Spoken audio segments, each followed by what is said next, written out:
Good afternoon, everybody. Kufar Akbar. Welcome to another edition to the Crossing the Crescent discussion group. This is a live stream show that is brought to you every Sunday afternoon at 4 p.m. Central Standard Time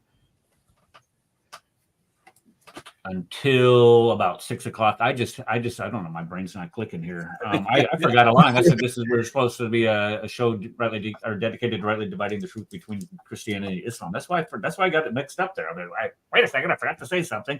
And we are coming to you live from Dar al-Harb Kafiristan, deep within the cavernous cave, or the Kafir cave. God, you know what I need to do? I need to write this down. That way I don't miss it. When I was doing the radio thing on Blog Talk Radio, I didn't miss a step. Boom, boom, boom, because I just read it right off the script every day. But when you try to memorize it, you don't do so good. But welcome to the show, everybody.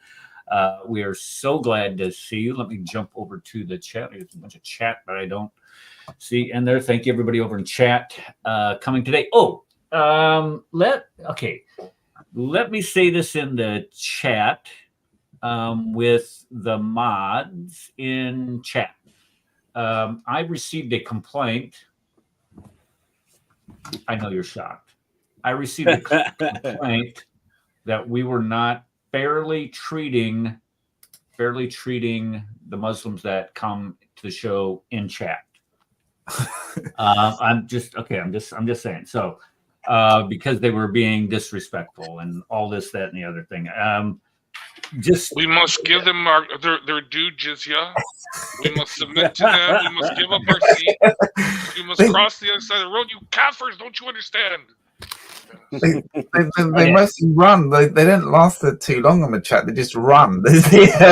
Well, here's what I would say. Here's what I would say. I would say that if somebody is purposely hurling insults. Let me just say this. If you're purposely hurling insults at somebody, try to keep it at no. We can do a lot better than just insulting the individual. Now that if we are going to talk about Islam, and when you're talking about Islam, let me make sure I say this correctly so everybody understands that the kafir's not selling you out or throwing you under the bus or anything. Because I completely agree. If we're going to talk about Islam, we're going to go with why we are not Muslims. And that includes, especially me, I'm not a Muslim because of Muhammad, number one. There is nobody in the history of man that has such a favorable rating that lives such a repugnant life. When I can't understand how the word favorable even fits with him. Well, I mean, if you have a billion people in the world, after they say his name, may peace. They also say may peace and blessings be upon him. So I think he has a favorable rating. I think we could say that. But knowing what we do about what did that come from? Rad. Thank you, Rad. I appreciate that. Yeah, like, share, subscribe to the chair. I'm my worst agent. Okay, so. If we're going to be talking about Islam, that's free game. That is free game, because the man, as far as I was concerned, he was a murderer, encouraged people to murder. He was a rapist. He enslaved people. He did all these things. We can sit here and we can go down the laundry list of things that Muhammad did. I mean, he stole his adopted son's wife and stopped people from adopting by doing that. Like I said, we can go through a whole laundry list of things that this man did. I am not going to pretend that I have any respect for him. I could, because I don't. And I want to make sure that Muslims that come to the show know that that's my honest opinion. That is my honest point of view. I will do my best not to be purposely offensive, but when we do talk about this man, it's going to be offensive because I know how you regard him. And if that's the case, well then, maybe you should not engage, because that is my personal opinion. But I have my reasons for it. It isn't just like, I hate Muhammad. It's not like that. I think that the man, what he taught is leading billions of people straight to hell. And it is my hope that those souls, by exposing what he said, what he did, are rescued from that from that eternity of damnation. Okay. What I want to do here first is I want to make a couple little admin notes. Our friend Jay over at Jay Apologetics got his YouTube channel deleted. I'm not sure if you guys heard about this. Evidently, he got reported by a bunch of trolls for copyright violations and had his channel taken down. So if you go over to, it's Jay and Daughter of Christ YouTube, you'll see his new channel.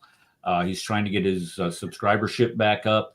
He'll be posting videos. I think he's going to be uploading videos that they had previously made, and then they're going to continue to do live streaming and all those things. So if you can get over there and give him subscribe to his channel and give him a like, anything to get that new channel back into the algorithm, because he is indeed the gold standard when it comes to polemics. Him and Daughter of Christ both are absolutely spectacular. And I just posted. Yeah, I just posted the link in the chat. So subscribe. Very good. Okay. All right. Next point. Next week we are having another debate. We're going to be debating Nadir Ahmed. Nadir's been on the show a couple of times. It's been quite a while since he's been on the show, but he's debated, he's debated everybody. He debated Michael Brown. If y'all remember how that went. He's debated David.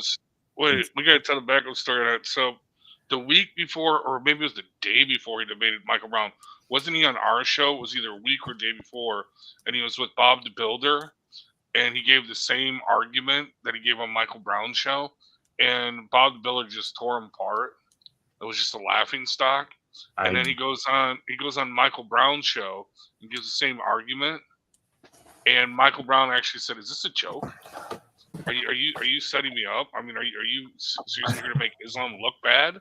Well, actually, I thought it was a prank. Well, what I remember specifically when he was talking to Dr. Michael Brown, who has a terminal degree in Hebrew linguistics. Oh, by the way, he did misrepresent himself. He was if I can't remember exactly how he portrayed it, but it was a misrepresentation.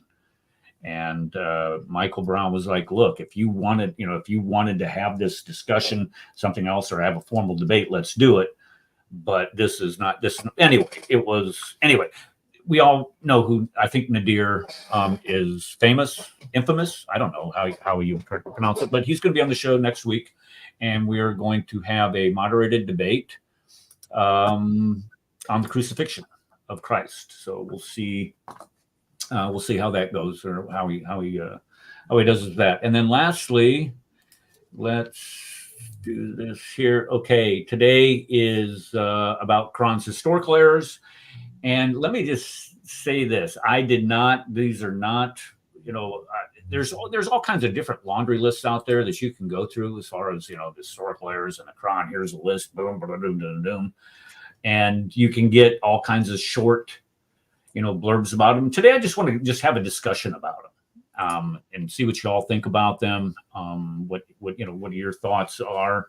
And I only have 10, I think maybe 11. I don't have a lot. But if you go through there are all kinds of historical errors in the Quran. I mean, I don't want to say it's low-hanging fruit, but it's low-hanging fruit. Because the thing is, with the Quran, why on earth should you trust a book that's 700, like says something like the Exodus is, say, 1600 BC, and there's no way, or 1600, or like the time of Thutmose III. And essentially, when we're dealing with like his history, you want something that's closer to the source. So why on earth are you don't trust anything written in something like 700 AD that's commenting on the life of, say, Jesus, or any like, why on earth should you take it seriously on any historical subject at all? Because it's not an early source. It's not classed as an early source at all. and it doesn't have any leniency at all in like the scholarly like the scholarly world. I mean, if we're dealing with someone like Noah, I mean, if we're dealing with like 4000 BC, that Genesis is written in the early Bronze Age.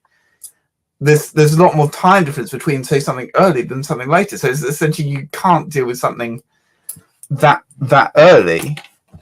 Like why should you believe the Quran say 700 AD when you have a lot more earlier sources in the actual scriptures, and we have the archaeology to back it up? Well, Dominic, I would just refer you over to the private chat and and just take a look and see what I wrote there. And let's just kind of keep that to ourselves. Yes, yeah. Okay. Let's go ahead and jump in on this one. Where's my button? There we are. All right. Number one, Ezra.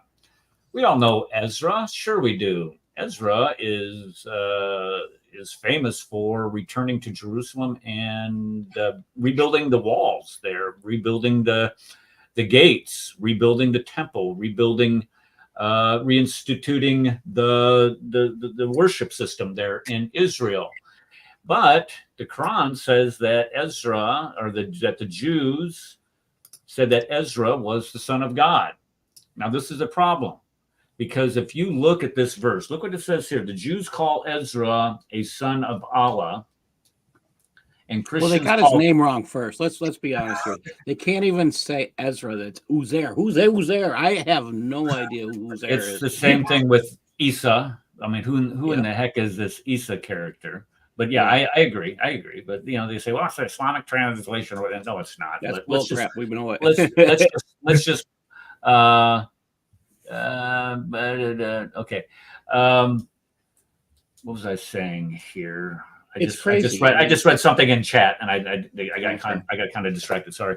But what they're doing here is they're saying that Jesus Christ, the way that the Christians worship Jesus Christ or refer to Jesus Christ as the Son of God, the Jews refer to Ezra as the Son of God.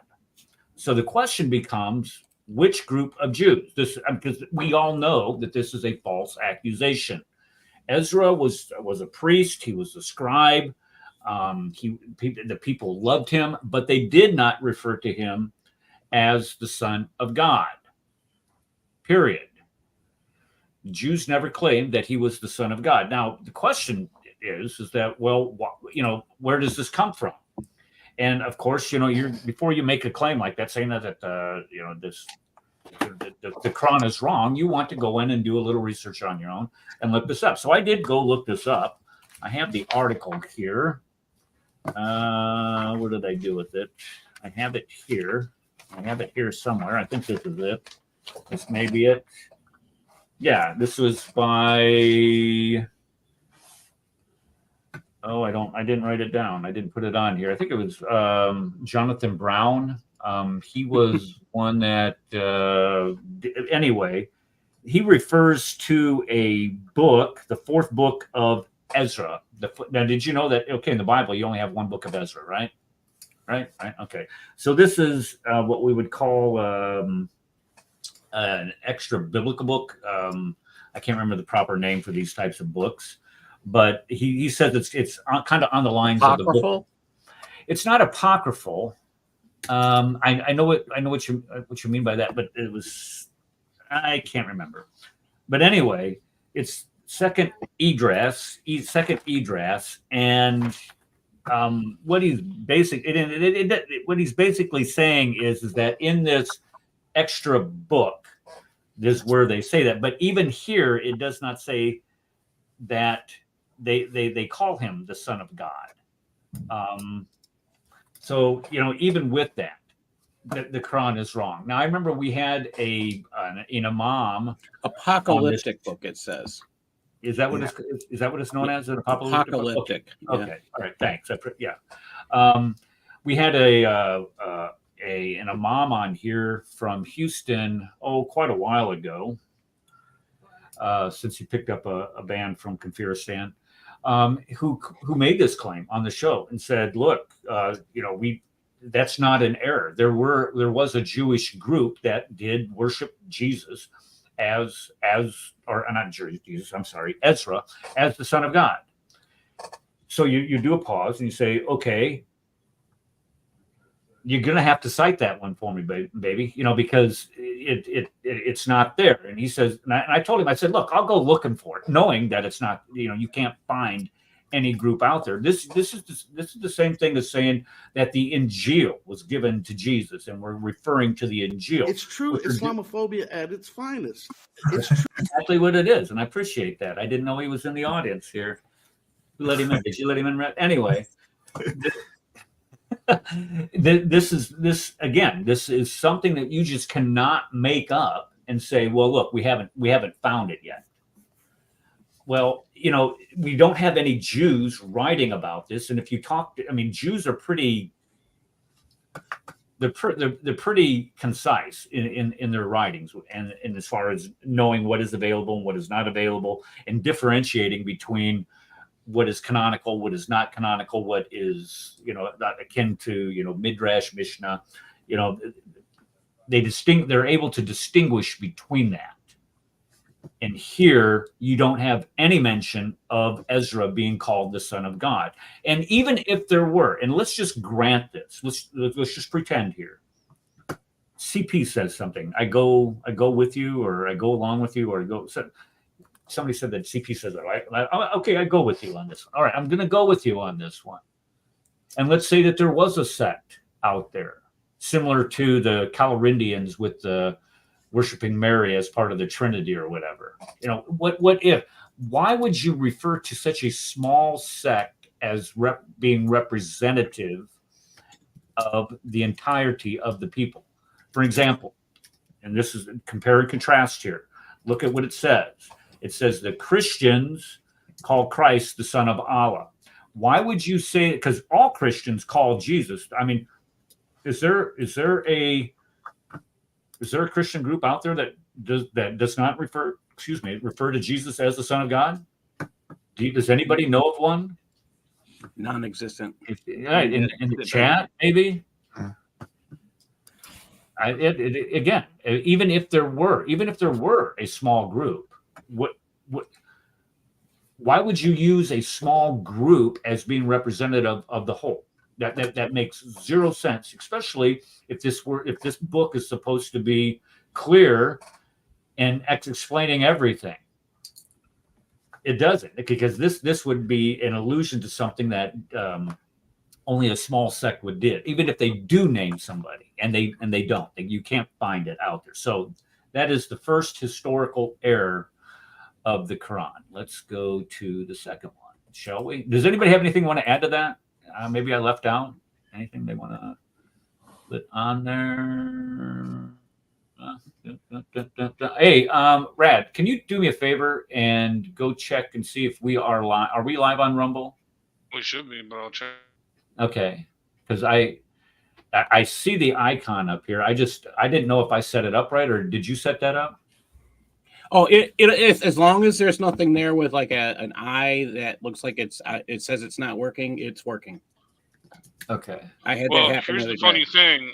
I was wondering who set that up, because I forgot, and then I went this morning and it was set up, but you didn't add it in StreamYard. I added. See, I don't know how to do that. I don't. Oh, did you?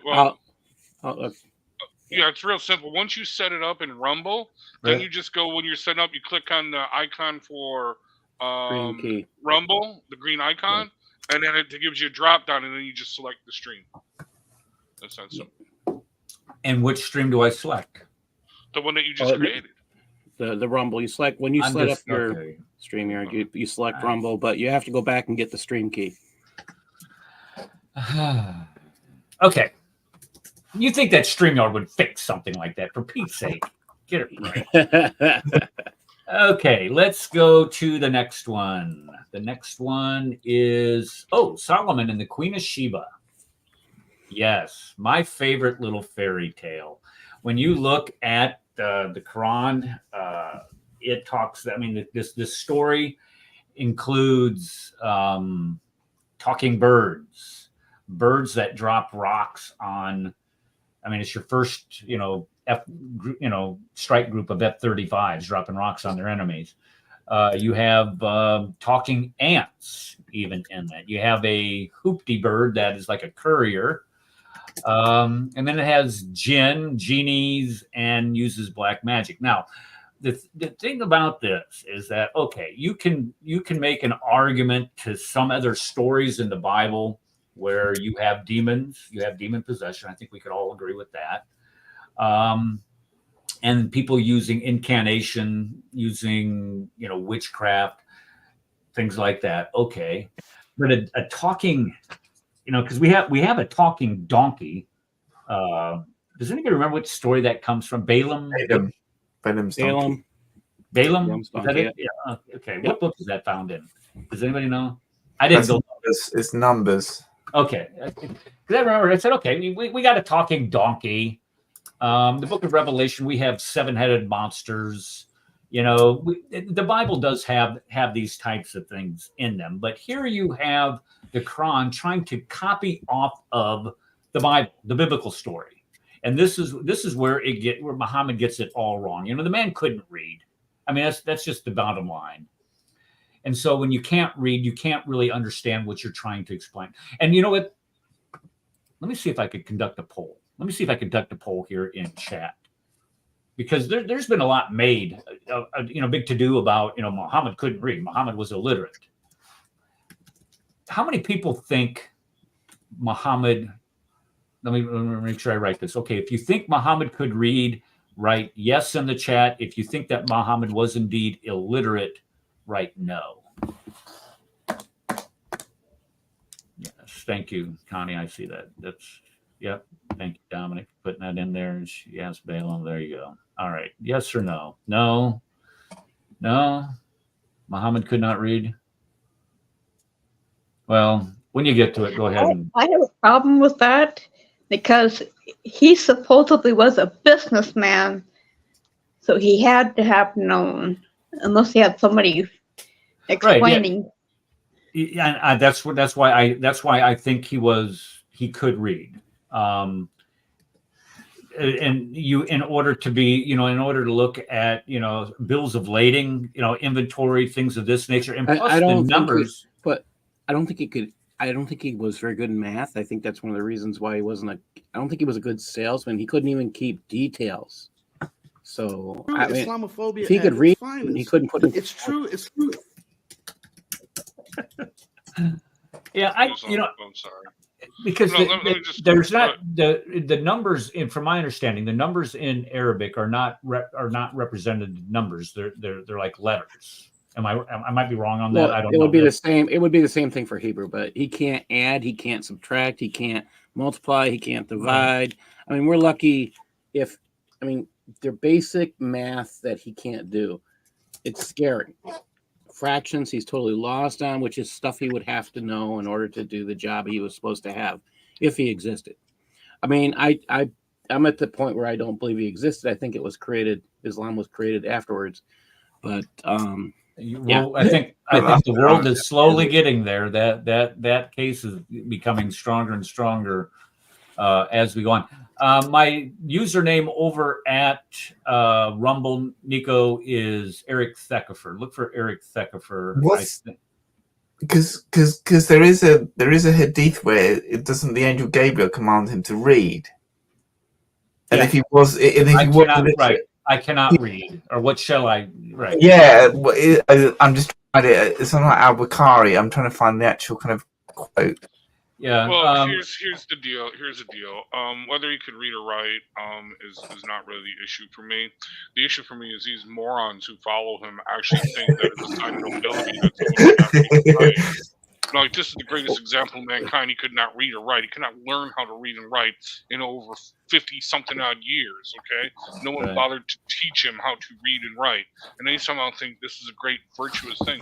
But yet, even though he is the greatest example of mankind, they are to follow him down to how he went to the bathroom, okay, and how he walked into the bathroom and how he left the bathroom, whether he shook it once or shook it twice or shook it 3 times. It don't matter when he was done, whether he used 2 or 3 stones to clean himself. They have to follow him, and that is a good deed that will get them in Jannah. But somehow, The fact that they say that this nobleman who could not read, who was illiterate, somehow they are better than him because they all like to learn how to read and write. They could do what their noble and righteous and pious and best example to mankind could not do. That to me is just pathetic, people. Just when I was in Europe, there were imams that were very upset that many Muslims who couldn't read and write were saying it was, well, because of Muhammad. Why we don't need to read and write, and they were upset. Yeah, we're just following the Sunnah. They There you just- go. They just follow the actual illiterate prophecy with their illiteracy is the Yeah.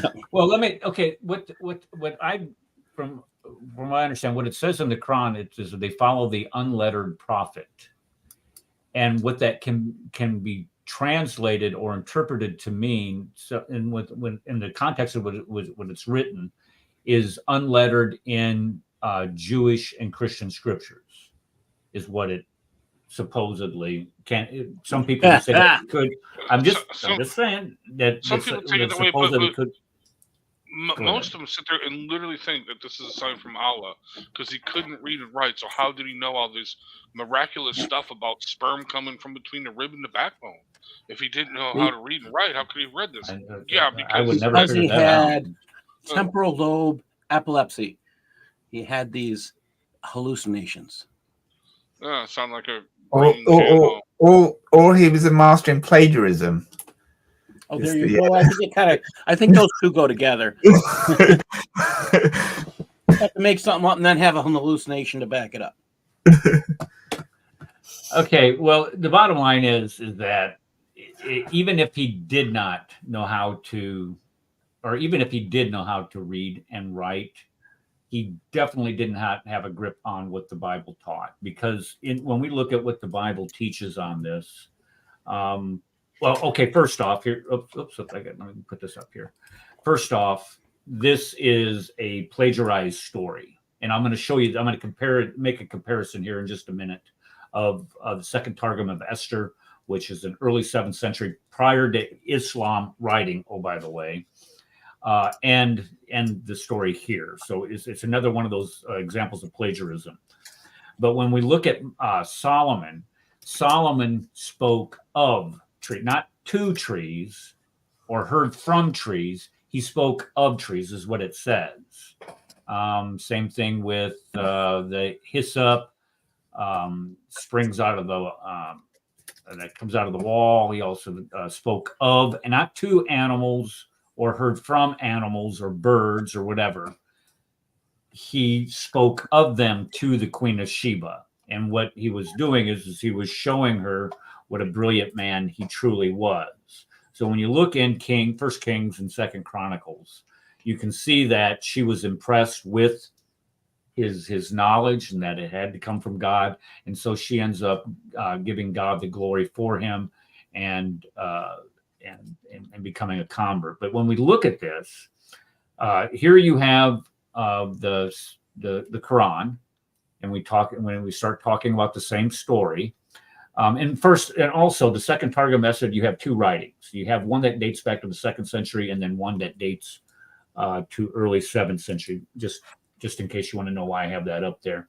But here you have birds, and then you have a hoopty over here. You have they call it a red cock, but it can be renamed a hoopty. You have the hoopty going missing. Over here you have the going missing. Tarried not far away, and then you have a woman ruling. They hear about this woman ruling the kingdom, and then because there's a lot to it. That's why we're kind of going through this kind of fast. And then let's see, here from Solomon sends the hoopty bird down to her. Let's see here, where do I have it? And this is kind of the kicker that really seals Muhammad's fate. Because it ends when she arrives to see King Solomon. She saw what she thought was water, but it was not water. It was glass. Well, that's what they have in the Second Targum of Esther. She, again, thinking it was a glass floor, lifts up her dress and it's glass. It's not water. So, and then Solomon, the second Targum Esther said that she had hairy legs. So you have all kinds of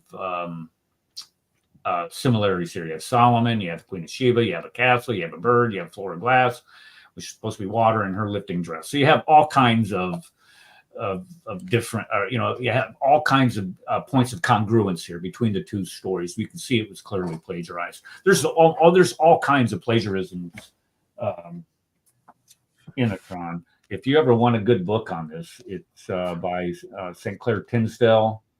If you ever want to go through like you can see that I've spent some time in it because I have no life, but I've done a lot of reading. What's the book? So I'm just the front, the original source of the Quran. Okay. Yeah. And also there's two different versions of it that were sold. One is like only 120 pages, which is, I don't know, maybe the clip notes part of it. This one's over the one that I have. Get the one with over 200 pages. It's more explanative and has more information in it. Okay. Does anybody have anything where they want to comment about jinn, black magic, hoopty birds, talking ants? No. Yeah, no? The jinn is fascinating to me. Jinn actually, because this related to Jay and Daughter of Christ, their channel, which unfortunately they lost these great episodes they did. They had one where actually I think one of the ones that got a ban, she's reading from actual translation that she did of these women in Saudi Arabia who go to get jinns, lusty jinns removed because they're being sexualized and having sex with jinns in the night. Yeah, they really believe this stuff. But it actually turns out that the jinn exorcist is actually the one that's raping them, but it's all to get the evil jinn, the lusty jinn out. So he's taking the jinn out as he's having sex with her. I'm not making this up, dude. You can go ask Jay and Daughter of Christ. This is like real stories. Yeah. Darcy. They're virgins. Virgins, yes. There we go. But no, these people are so bizarre. That's in their beliefs, yes. That sounds that doesn't anyway. Okay, so again, this is a historical error made by Muhammad. Okay, this next one's really this is kind of apropos for next week when we start talking about the crucifixion. And I'm not even going to cover the crucifixion of Christ today being a historical error. I'll wait till next week in order to rehash all of that information that I put. And I didn't get what I was kind of disappointed in is I didn't get any requests for that slideshow because I told everybody, I said, if you want a copy of this slideshow where I provide you all of these sources with an explanation, not only the extra biblical sources, but also the biblical references for the crucifixion of Christ, let me know and I'll send it to you. So if you guys want it, I don't mind. I mean, it's just 3 clicks is all it takes in order to send it to you. ericthecker@gmail.com. And I'll be more than happy to send that out to you free of charge. You don't have to donate or anything. Okay, so crucifixion. Let's talk about Quranic crucifixion, and we're not even going to go to the crucifixion of Christ. What we're going to do is we're going to focus on the crucifixion of Pharaoh. Oh, you know what? I forgot to put. Oh, let me put this in here. I forgot. Somebody remind me to talk about Joseph and coins being sold into slavery. Remind me to talk about that. I forgot to put that one in here. I knew. It just occurred to me. Okay, crucifixion. So when we look at what the Quran says that the Pharaoh would crucify people at the time of Pharaoh. Now this occurs at the time of the pharaohs from ancient Egypt. Well, if you look in the Encyclopedia Britannica, crucifixion was not invented until around 500 BC. And when we think of when this occurs, there's like 3 or 4 different spots where it talks about the Pharaoh prescribing crucifixion or having people crucified. And one of them, two of them, I think are, I can't remember how many there are specifically, but it talks about crucifixion at the time of Joseph. When Joseph is in the presence of Pharaoh and he talks about crucifying the baker or the cupbearer, I can't remember which one it references. That's 1800 BC. And then it also talks about crucifixion being used at the time of Moses, which would be 1450, 1500 BC. When was crucifixion invented, folks? Look at right here. Even the Encyclopedia Britannica, which I don't consider a very credible source when it comes to things Islamic, says that it wasn't invented until around 500 BC. And when we're talking about invented, we're obviously speaking about the time where it is widely used or is at least discussed. That's when we find it used and being discussed, is around 500 BC. That's 1,000 years off, folks. That's at least 1,000. That is that in the time of Joseph. That's 1,300 years off. Nobody mentioned it. Now there is a reference. I don't know if I have this in here. Where it nope, I don't have it in here, but there's a reference to where it is the Pharaoh is known as the Pharaoh of stakes or something like that. And the rescuing device that they came up with, the rescuing device that they came up with as well. What this is talking is about is using people being impaled. Folks, if you know anything about punishments used in antiquity and beyond, impaling somebody is much different than crucifying somebody. Much different. Impaling, you don't languish on that thing for days. If you are impaled, you usually bleed out pretty quickly because of the internal injuries that occur. With crucifixion, you languish for days on that cross. And so these two are not even anywhere near to being close as the same thing. But So, Eric, they had the 11 herbs and spices that heal the crucifixion, even death on the cross. Don't you know that? yes, That's I how remember Jesus that. did This with were yes. is that when 11 Shabir, is that Shabir Ali's talking about Yeah. how they Yeah, yeah. we're going to take aloe to the cave and rub That's it on right. his skin that's And been other ripped spices to and shreds. myrrh. Yeah, Yeah, I that's remember that. Because it's basically called the swoon theory, isn't it? The swoon theory, that's what it's commonly termed as. And the swoon theory has been deep for years. It's like, why don't they even why don't they even bring it up? It's like if you go into Yeah, they fluctuate between the swoon theory and it making it look like Jesus.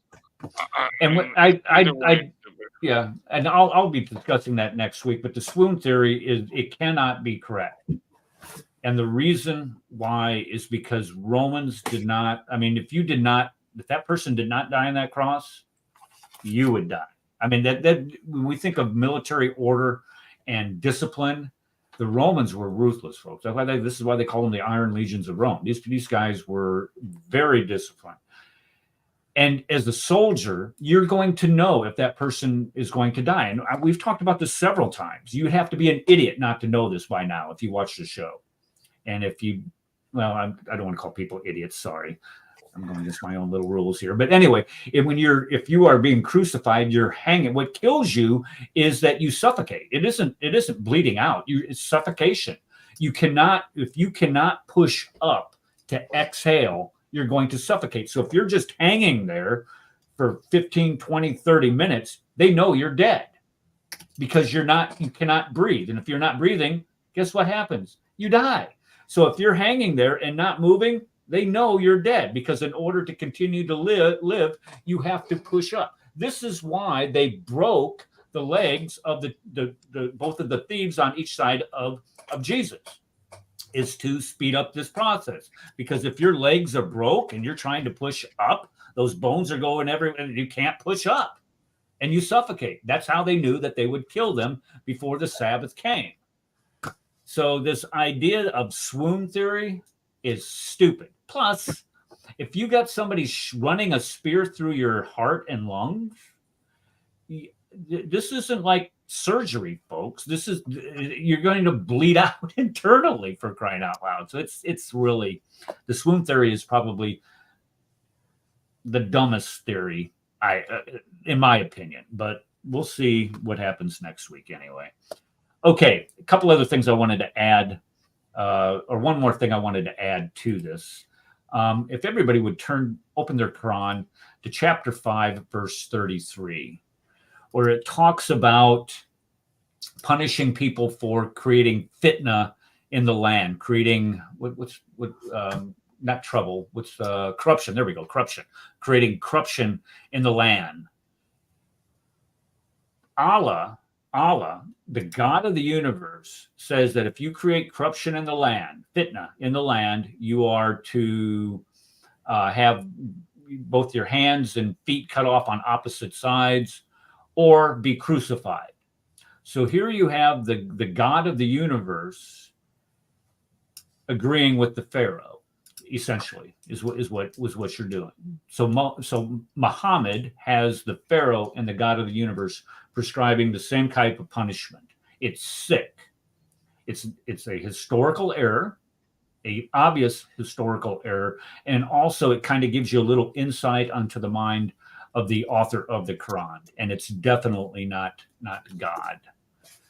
Okay, anybody else have anything they want to add to that?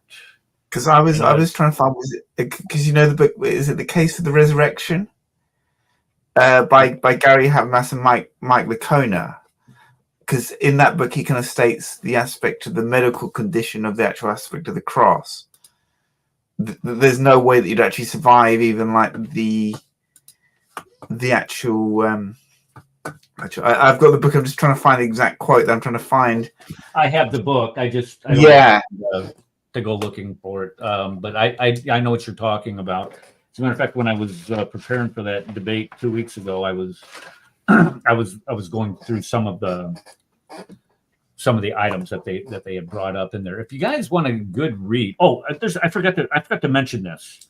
Connie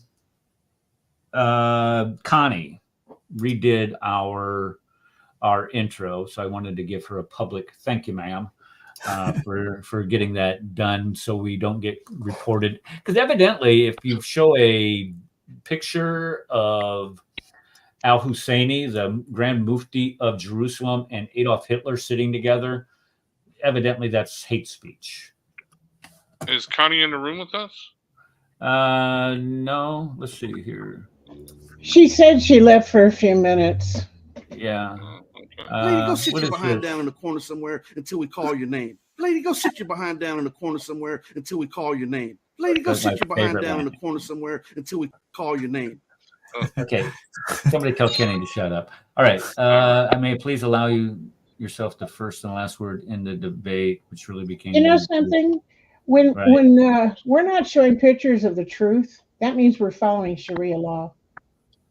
You know, they want us to follow Sharia law because criticizing, they're seeing that as criticism of, something Islamic or what they have done. Oh, you're talking about YouTube and their community standards. Yeah, so that means that they got some Muslims, some jihadists. Trust and safety team. Yeah.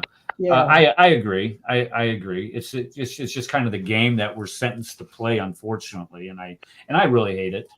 But if this is the platform that you're going to use, and this is the game that you're going to play, like Rad has said, go over to Rumble if you can, and set up an account there, because there you don't have to worry about this nonsense of these jihadis coming at you.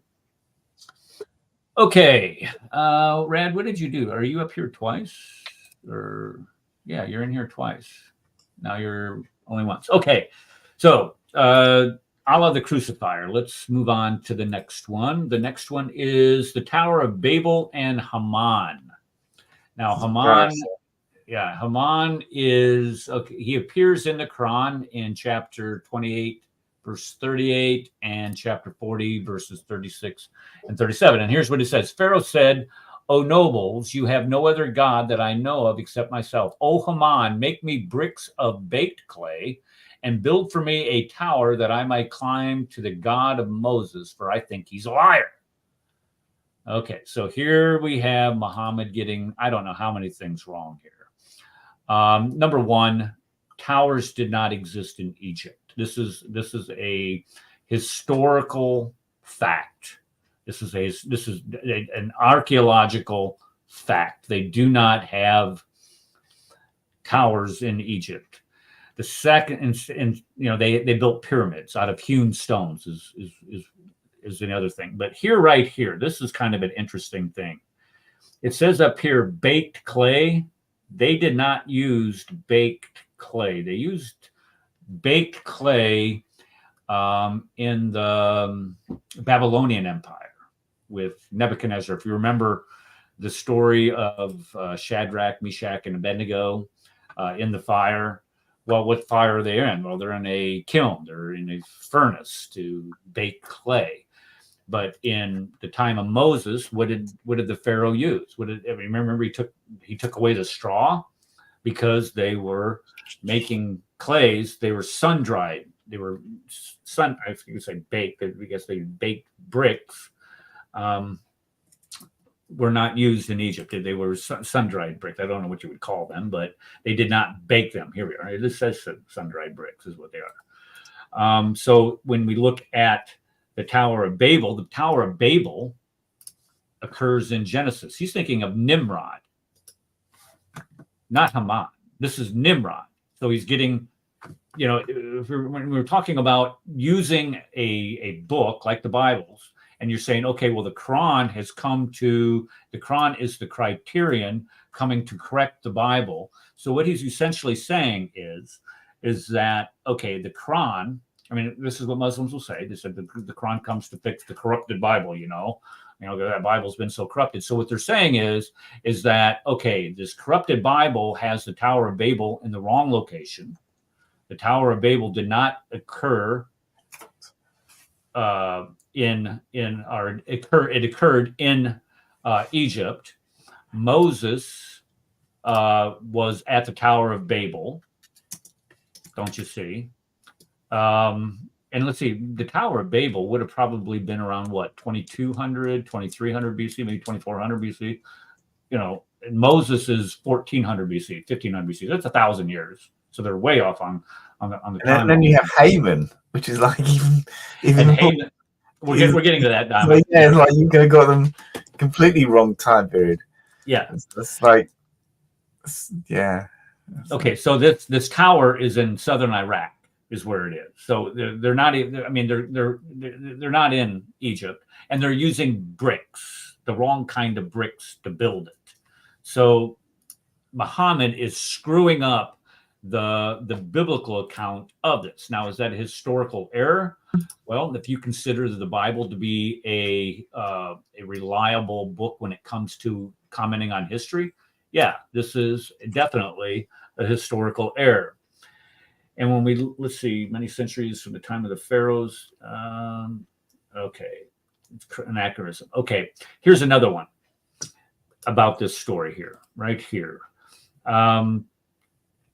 Haman was a minister, is said to be a minister at the court of Pharaoh that reigns at the time of Moses. The problem with this, just as Dominic was alluding to, historically, this is a name that we find later.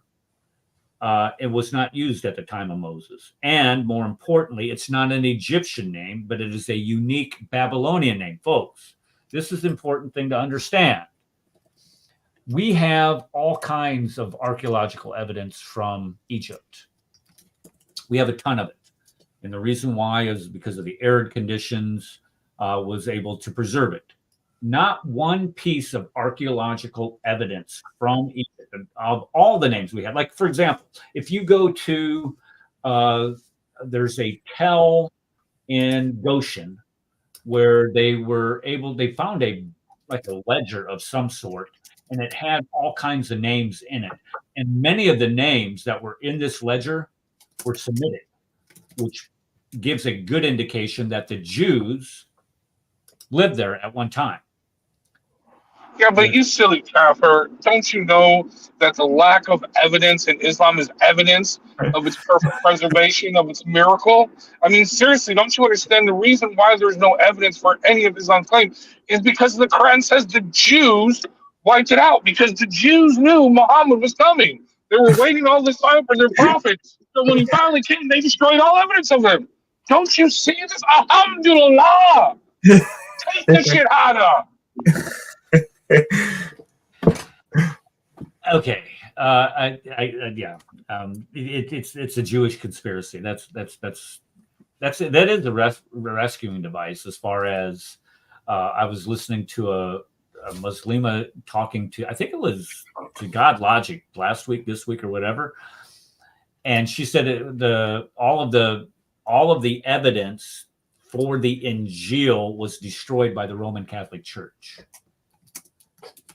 Because the problem with that is that you've got Daniel Wallace's evidence that you've got manuscripts that date all the way back to the 2nd century, and it's like kind of any Muslim that states that is kind of it's stupid. It's like we've got manuscripts that date earlier than that. I was up in St. Catherine's Monastery and I was seeing like you can go and see manuscripts today, like from the 2nd, 3rd century. Like up in Manchester, we have P45, the John Rylands fragment, that dates from the 2nd century. You have early manuscripts of Paul that date from the Chester Beatty Library that date that. It's like why do Muslims even bring this up? Because we've got the whole Bible before the 7th century anyway. So well, it's not only that. I mean, think about this. So you got the Byzantine Church and the Latin Church. These two were not friendly with each other during the time of Muhammad. Okay. Actually, for some time, okay? Actually, a lot of the Crusades were crusades against the Byzantines. They sacked Constantinople a couple times. You know what I mean? So either way, how are you going to destroy this evidence of the Islamic Injil? You know, they are just so, desperate. And I can tell you, I'm sorry. This is one of the reasons why I am a Calvinist. Is because you can rationalize with these people all you want. You can show them all the evidence, and it is supernatural. God says no. You will not believe this. You know what I mean? It really is to me. I mean, that's the only way it explains it. You know? But anyway, that's just me. Go ahead. Sorry. Well, again, I don't see how you just can continually make things up and say, well, the evidence was destroyed. When you have clear archaeological evidence showing, number one, that the name Haman is not Egyptian. It's a Persian name or a Babylonian name. And Haman, in this case, the historical records of the biblical testimony, he doesn't live until the 5th century BC. Here you having him live 1500 BC. This is the 1,000 years off. And this is, I honestly believe that this is where Muhammad just could not keep his story straight when he was trying to, it's true. I mean, when you look at people that are dishonest, and I don't have a problem saying this at all. I believe that Muhammad was a dishonest charlatan. And when he went to tell these lies, he just could not keep these personages that he's inventing these stories about straight. And in the process, you know, he hears all these things and they sound great. He just can't remember, okay, Haman was against the Jews. Oh, yeah, well, he must be with the Pharaoh because the Pharaoh also was against the Jews.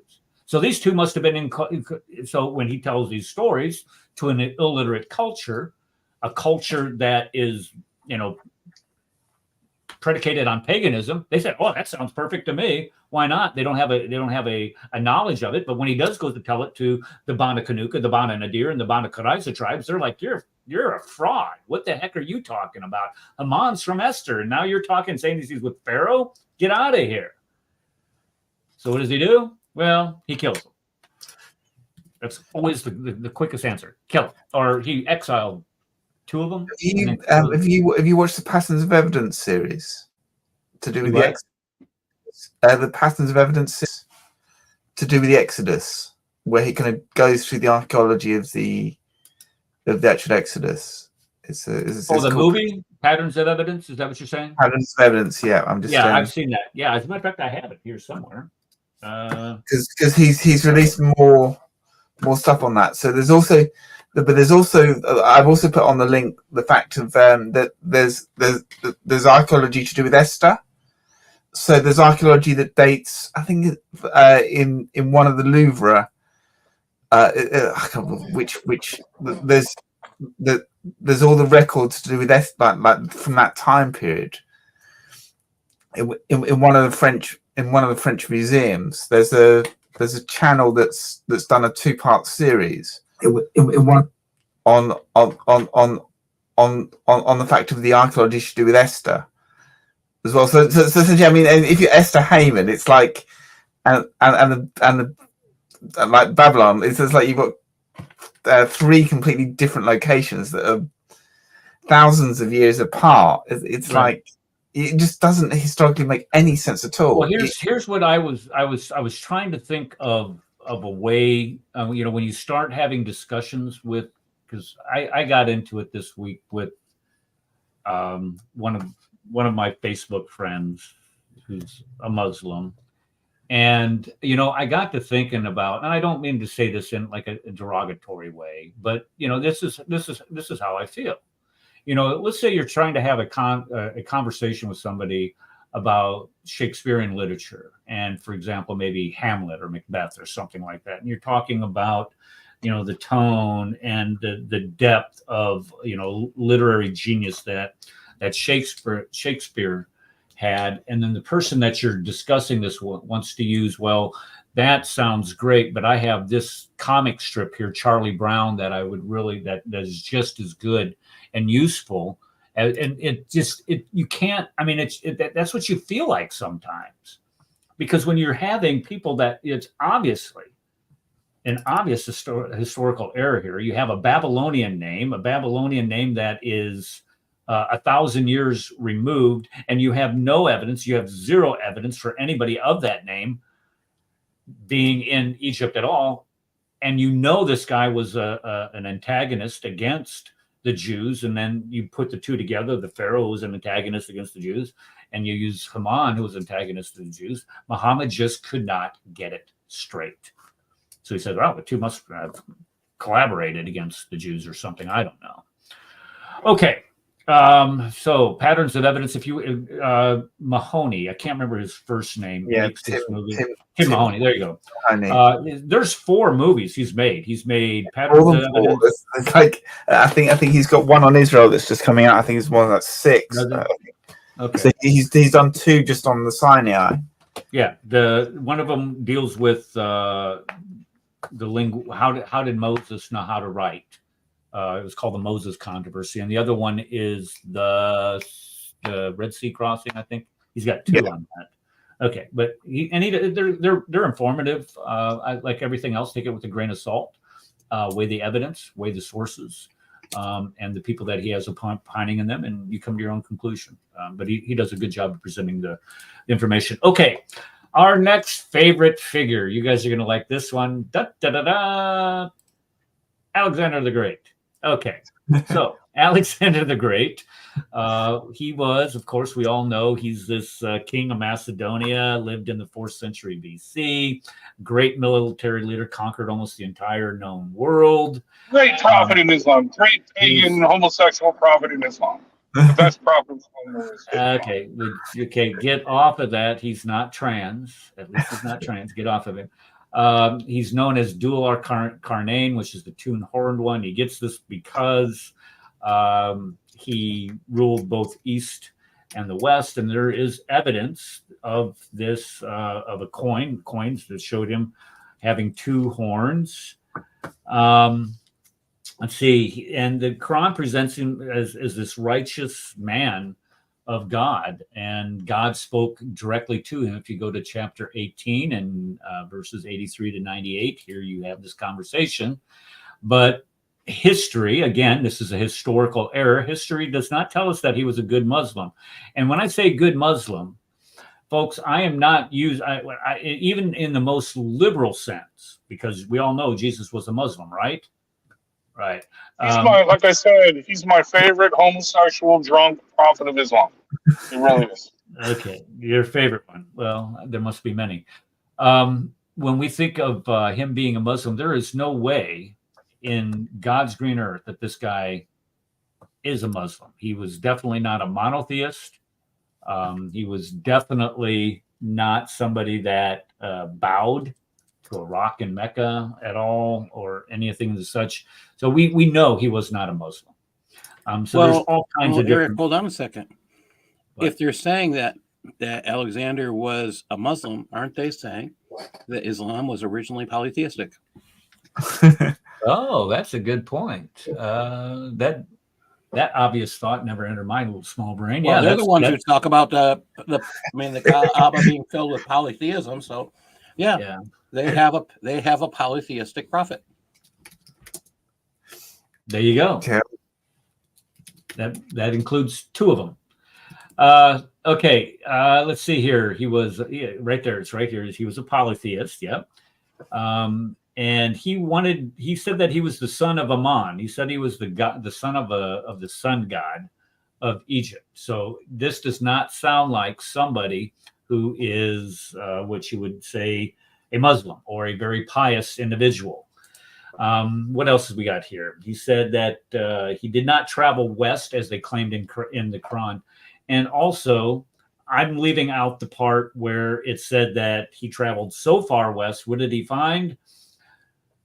The sun setting in a muddy pool of water. Yes. And the people nearby said, hello, I see you guys see the sun over here setting in the muddy pool. We'll see you in the morning. Okay.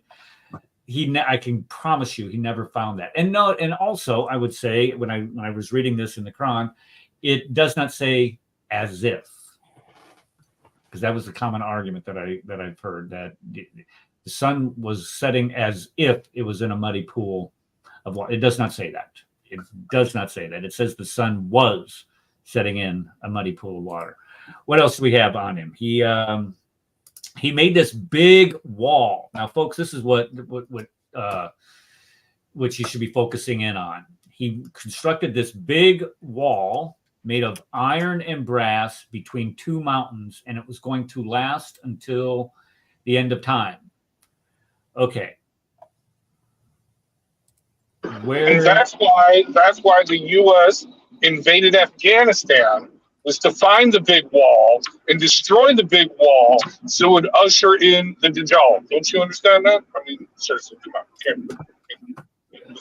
I was not read in on that op order. Sorry. Did not hear about it. Yeah, and this is how we know this is a historical error. This is a lie. Number one, there's no wall. There's no wall that was going to last until the end of time.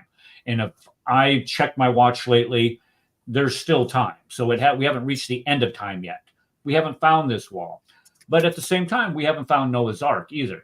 But we haven't found Noah's Ark. Why? Because it's made of wood and it's probably completely dissolved. So I wouldn't plan on finding Noah's Ark anyway, because it's been over 4,000 years, 5,000 years, however many years you want to say.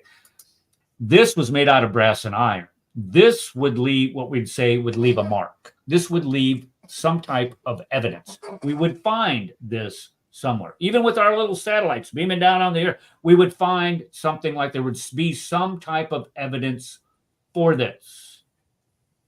So why does this appear in the Quran? Thank you for asking. Thank you for asking. Let's see here. Isn't it bigger than the Great Wall of China, from what I've kind of heard? No, it's taken from this right here. Here we go. Right here. This is a fictional legend from a Syrian author that wrote it around 521 BC or AD. And it's based on, what it was written was based on an ancient legend of Alexander the Great.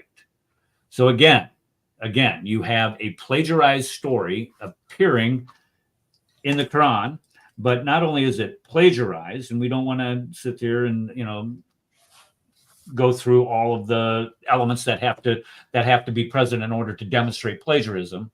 But even if it's not plagiarized, Muhammad still has this wrong, because there is no wall that has been found, or nor will be found. I would say, as a matter of fact, let me just say this. Let me make sure everybody understands this. If they do find a wall like this, I will convert to Islam. I'm just saying, because I mean, if somebody is going to make up, I mean, such a fanciful story, no, I wouldn't convert to Islam. Let me take that back. There's no way I would bow to a rock in the desert 5 times a day. But let me just say this: it would definitely make me raise an eyebrow and say, well, maybe there is something to this Quran, or something along the yeah. Look at Rob. A plagiarized story in the Quran? Say it isn't so. It can't be right. Who would come up with such a lie? What a dastardly deed there. Okay. Does anybody want to add anything about Alexander the Great being a pious Muslim, which is a historical error? So you actually have 2 historical errors here. Number 1, Alexander the Great was not a pious Muslim. Alexander the Great was a pagan. Number 2, there is no wall here. And number 3, the sun does not set in a muddy, just for some of you flat earthers, the sun does not set in a muddy pool of water. Just saying. Okay, this next one you're all going to love. The magic pony ride. Quran says, glory to be him who made his servant go by night from the sacred mosque of Mecca to the furthest mosque, whose surroundings have been blessed. Okay, so this is called, not the Hijra, this is called the Mirage or whatever, something of those lines. Number 1, nobody witnessed this. Number two, this occurred in 620. This occurred in 620. There's no tangible evidence for this, but the thing that, let's see here, that caught my eye, is that the, oh, it's like, okay, let me just, I'm getting ahead of myself. Okay. Number one, this mosque thought to be Jerusalem did not exist in when this was supposed to occur. What was that? 620. This is supposed to occur in 620. It did not exist. The mosque that they're talking about, Al-Aqsa, was not started to be built until 691. They started building the Dome of the Rock and Al-Aqsa at the same time. Al-Aqsa was not completed until 705. Some people put it at 715, but most people put it at 705 AD. Muhammad died in 632, folks. This is supposed to happen in 620. How can you ride a magic pony from Mecca all the way to Jerusalem? Number 1. Number 2, how can you go to a mosque and pray in a mosque that is not going to be built for 80 plus years? Number 2. And number three, you have no evidence for it. There's no evidence for this. None. Zero. Zippo. Zilch. This is nothing more than Uthman. No, Omar. I'm sorry. Let me get him right. Stealing land and having it justified by inventing this hadith, saying this was Jerusalem later on. So the construction did not. So they're off on this. This is anachronistic. I'm not correcting kafirs. Don't you know that they have proof for the night journey? Because in the middle of the night, when the winged donkey jackass, when the winged whatever was returning with Muhammad, the they Burak made a terrible noise in the desert to cause the camel to drop dead. And everybody heard it. And that is the proof that this really, really happened. It's true. It's true. Our brother. When I say this stuff, I mean this is what Muslims have told me over the years. I'm not making it up. This is actually what they believe. Yeah, we also believe that elephants can fly as well. As big elephants can fly. So yeah, I've seen. There's a story that's in the Quran that I did not put in this of elephants attacking Mecca. Should we liken it to Dumbo, or do you think Dumbo is a better story than them? Well, I mean, think about it. How is an elephant going to get enough water? Period. I mean, if you only get 4 inches of water a year in Mecca, how is an elephant that drinks 20 gallons, 50 gallons a day going to survive? It makes no sense. Islamic elephants. Okay, let's jump back over here. Okay, so he did not pray in any mosque because the mosque was not, I mean, even the Dome of the Rock wasn't finished until 691, or they didn't start building it until 691. I think it was finished in 693.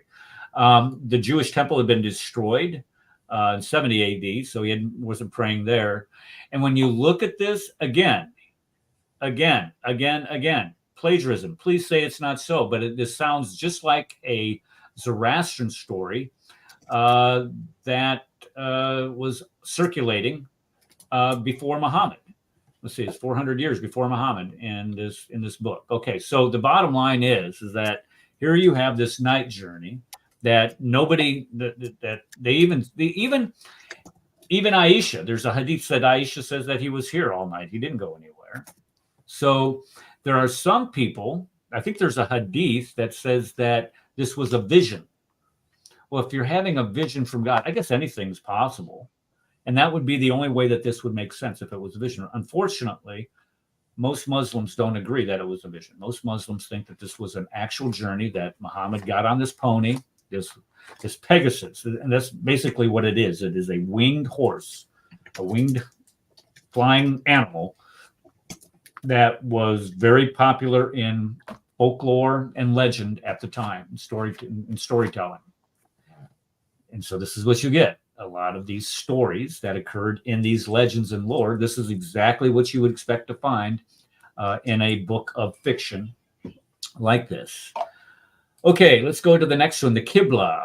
Qibla, this is where you have hard physical evidence. You have the Quran mandating that the prayer be changed facing Mecca.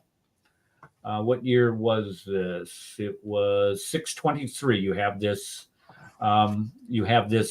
This revelation. This verse here. What is it? Well, it's in several places. That looks like where it was changed. Okay, fine. It was changed in 623. Remember, Mecca was still a pagan city in 623. Mecca, the Kaaba, still. Remember the stories that we hear how Muhammad went and when he conquered Mecca without firing a shot. That did not occur. Correct me if I'm wrong, but didn't that not occur until like 629 or something? Very late in his life, where he was finally able to go. So if this is changing the Qibla direction to Mecca, you're orienting your Qibla direction to a city that is still pagan, to a Kaaba that is still having all these pagan shrines in it. Why would you do that? Gee whiz, I don't know. Maybe you're making it up. And when you look at maybe Islam again was polytheistic originally. Well, I agree with you, Paul. I mean, I think that is the obvious conclusion, is that it was just a set of practices, religious practices that were developed from a pagan culture, and they tried to adjoin them to something biblical, and that's exactly what looks like what happened here. Okay, so what I want to get to though is the evidence for this, why we know this is a historical error. And we know this is historical error because of the archaeological evidence that we have. The archaeological evidence that we have today clearly shows that the earliest mosques did not face Mecca. None of them did. You do not have a mosque facing Mecca until the 8th century, folks. Well over 100 years. Or maybe up to 100 years after the death of Muhammad, do you finally have a mosque facing Mecca? And I know there's this big controversy. So, they're facing Petra. They're facing, out there, it's the Nabateans. If you want to make that argument, you go ahead. The bottom line is, I don't care. The bottom line is that they were not facing Mecca. So why is this a problem? Well, because the earliest mosque, if you were told to pray in this certain direction, and Paul, if you go to Paul's channel, the Sutlifian report, he's been going through very succinctly, what invalidates your prayer and how to pray. And if you're not facing the right direction, is that prayer validated? Is that prayer valid, Paul? you can't, if you don't face the right direction, your prayer's invalid. If you fart, then your prayer's invalid. There's so many things. I would There's have a so definite problem. I would, because I get very gassy when I'm kidding. Well, Like, the part that kills me get some whoopee cushions. Hey guys, guys, I found out that there is this fart spray. Okay, the reason why I found out is evidently at one of the pro Hamas protests at Columbia University, somebody unleashed a canister of this stuff, this fart spray. You get it on Amazon. Oh, yeah, they freaked out. They thought the Israelis were using chemical weapons on them and all kinds of stuff. Turns out he was just playing a prank. He ordered it on Amazon for $26. Anyway, what I'm thinking is we get this cans of fart spray, we go into the mosque, and we unleash. Well, go ahead, Paul. The sad story here is that on my show, we were discussing this the first time. The sad sorry truth is we were sitting here laughing on the show about how a fart could invalidate prayer, and somebody said, no, you don't understand, this is serious. They just lynched a guy in Pakistan for farting in a mosque. Right, yeah. So that should make you think. Yep. Exactly. I was gonna. Okay, cancel the fart bomb spray. I'm praying. Cancel the fart bomb spray. Okay, I'm gonna show you what a loser I am. You ever get on Facebook and you see those short videos? You guys know what I'm talking about, like Facebook Shorts? Okay, there was this kid. He was playing a practical joke on his mom, and he left this bouquet of flowers on the front porch, or some type of flower on the front porch, supposed to be given by the dad. And he sprays it with this fart spray. And mom comes up. He comes up like 2 hours later, whatever, pulls up and shows the car pulling in the driveway and her walking up the steps. And she sees it. She's like, oh, and she goes over and grabs it, takes a big old whiff of it. And she starts getting this gag reflex.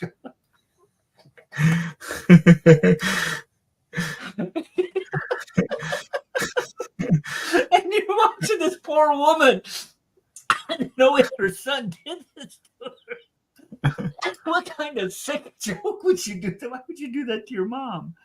But anyway, the fart spray thing and the farting invalidating prayers. Yeah, that's all. Go to Paul's channel. We were going through the Sharia line by line, paragraph by paragraph, and it is in there. It's as long as the day is long. But when we look at this Qibla, okay, let's get back to the Qibla. The Qibla, folks, the Qibla direction being changed is very problematic, and being in the Quran instead of in the Hadith is very problematic, because here we know that the Quran is wrong as far as the Qibla direction is concerned, changing it to Mecca. Either that, or for a century, Muslims didn't listen to the Quran and kept praying in the wrong direction. There are several mosques that we have. And let me just do this. Let me just do this right here.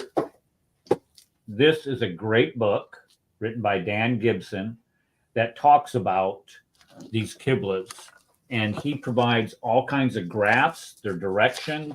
He has the floor plans, pictures of the floor plans, all kinds of documented evidences where these Qiblas all over the world are facing the wrong direction.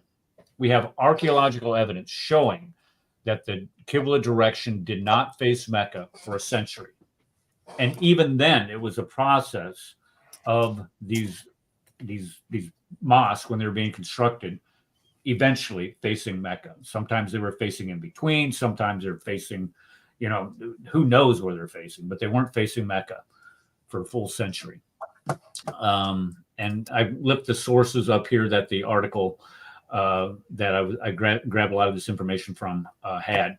The Wasit Mosque is off by 30 degrees. The Baghdad Mosque is off by 30 degrees. The Kufa Mosque, one of the earliest ones, and folks, the Kufa Mosque is in Egypt. The Kufa Mosque. Somebody's got their okay. Kufa, if I'm not mistaken, is in Egypt. Am I correct on that? It's facing west. Anyway, it does not face south like it should. Kufa's not in Egypt. Kufa is it's in northern Arabia, if I'm not mistaken. I can't remember. But anyway, that one's facing the wrong direction. They're all facing the wrong direction. The Fawcett Mosque, that's what I was thinking of. The Fawcett Mosque is pointing north. Here, it's Egypt. Which direction? If you're building a mosque in Egypt, which direction should the Qibla be facing? I would think southeast. If that's just me. I mean, my geography. This is why I got the Kufa one mixed up, because it's a Fawcett Mosque in Egypt. It should be facing southeast. This one's facing north. Why is that? Well, because they did not have the idea that Mecca is supposed to be the actual place of the center of worship solidified in Islam. Okay, possible rescuing devices. I mean, look at some of the excuses they come up with. They said that the early Muslims incapable of defining direction, which is not true. I mean, there's all kinds of reasons why it's not true. All of the 7th century mosques that they built were facing Jerusalem. So they could find direction. If they're all facing Jerusalem and they're supposed to be facing this common direction, that tells us that you can find the direction. Arabs were very well astute to finding their way through Arabia. If you didn't, well, you died early. The early mosques in Iraq and Egypt were built by civilized people that were very familiar with direction. And, the only explanation that you can come up with is that the actual direction of the Qiblas of the early mosque of Jerusalem is that the Quran was in fluid formative stage, just as Paul was alluding to. And when we start, I don't want to get into all the details on that, and how the Quran developed and how a lot of this information has been redacted back upon its history. But it's obvious. It is obvious by examining the archaeological evidence, especially for the Qibla directions, that there's something going on here. That it is not what it appears to be or said to be. Okay, this one's easy. David's coats of mail. David wore chainmail according to the Quran. Chapter 34, 10 and 11 said that he had a coat, armor of iron rings, and God made him soft iron. The problem with this is David lived around 1000 BC. David lived around 1000 BC. David lived about 1000 BC, and he has chainmail. The problem with this is that chainmail is not invented until around 400 or 300 BC by the Celts on a completely different continent. Let me re-say this. David is supposed to be wearing chainmail in 1000 BC. Chainmail is not invented until 700 years later by the Celts on a completely different continent. This is a historical error. This is an obvious historical error. This cannot be true. This would be written by somebody who has no idea of the historical development of armor. And folks, armor is very important to understand in its implementation and usage, especially as fast as warfare can advance in technology and its development. So this is something that you at least should know as just having a precursor understanding of military history. Muhammad obviously did not. He obviously did not know that chainmail was not developed at the time of David. He made an error. This is not. Hold on, Rad. I want to make this last point. This clearly shows that the Quran is not from God. This is a obvious historical error. Okay, go. Sorry.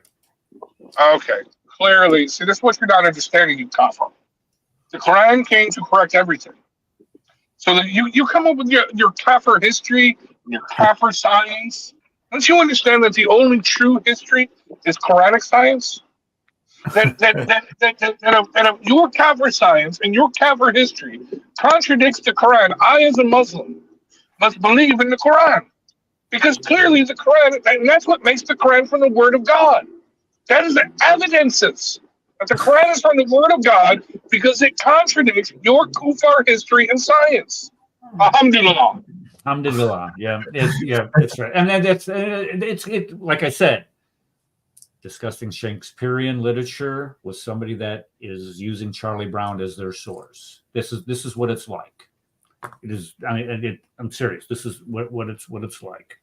Okay. Did anybody have anything you want to add to that? I like Charlie Brown. Don't make fun of him. There's nothing wrong. I mean, Charles Schultz the guy was I would say that he was in his own way a literary genius. Okay, fine. But it's a cartoon. It's not meant over the Quran or Hadith. Charlie Brown, Dr. Seuss over the Quran. Okay. Charlie Brown over what? What'd you say? Charlie Brown and Dr. Seuss over the Quran. Okay, Dr. Seuss would probably be better. There you go. Dr. Seuss, the cat in the hat. There you go. Okay, that's what it's like, though. I mean, it's just mind-boggling that you try to carry on a serious conversation using the historical method, the historical facts, as a basis for your argument, and you keep inventing these things. Well, it could have been, should have been, kind of. The Injil was bad. Shut up. Good night. It makes you sound moronic. Okay, Dr. Seuss. Come on, Paul. Okay, fine. Okay, Dr. Seuss was a genius too. He was. Okay, fine. He was a genius. But it's a cartoon, for Pete's sake. This is supposed to be a work from God, and it's not. Okay, the golden calf. Ooh, this is one of my favorites. The golden calf, Mount Sinai stuff. They have a Samaritan helping construct this golden calf for the Israelites. This is a problem because the Samaritans did not exist at the time of Moses. Moses was thought to have lived around 1500 BC. The Samaritans did not come into existence as a people until at least when the northern kingdom was carried off in Israel around 722 BC. At least. So this is at least 7 centuries off.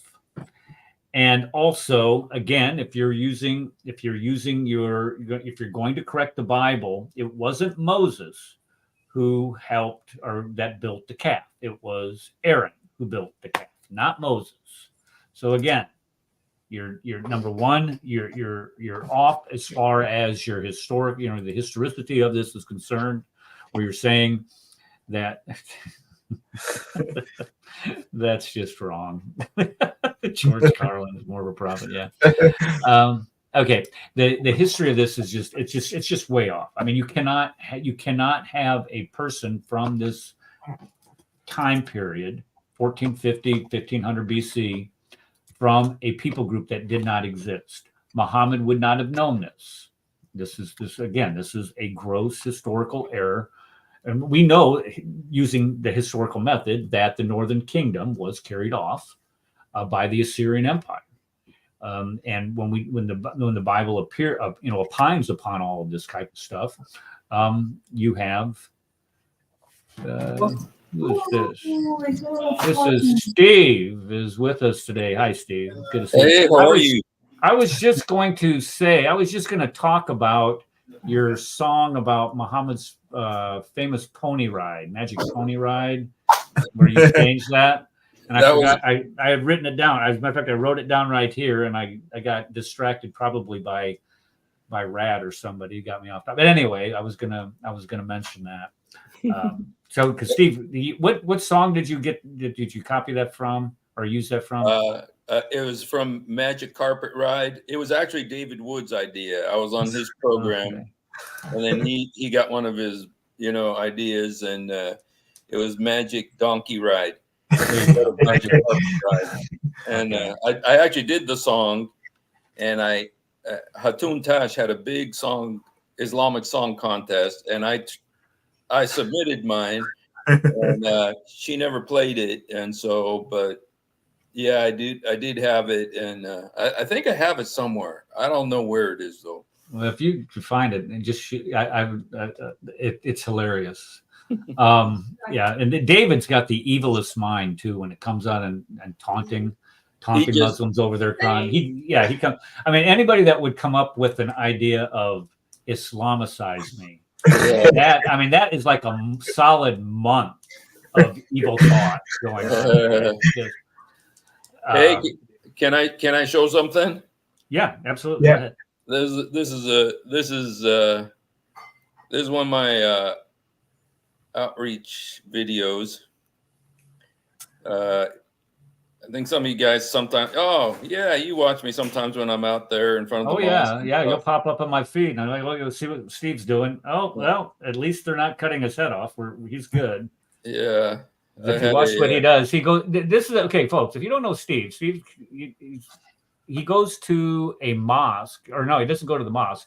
He sits right outside of a mosque with a cross, and he engages Muslims when they're coming out of their mosque, and he does this live on his Facebook page. And we were because he got into a tuffle one night, and Rad and I had this great idea. Said, okay, well, look, if somebody is going to cut Steve's head off, what we want to do is we want to get this on camera. So we sent him a body cam. We sent him a body cam to capture this. And I'm not sure what happened to the body cam.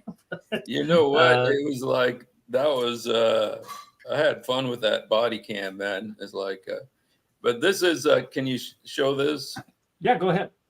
Are you on the screen? It's on the screen. Go ahead. It's on the screen. Okay, this was last week here, so I don't know if this is exactly the right.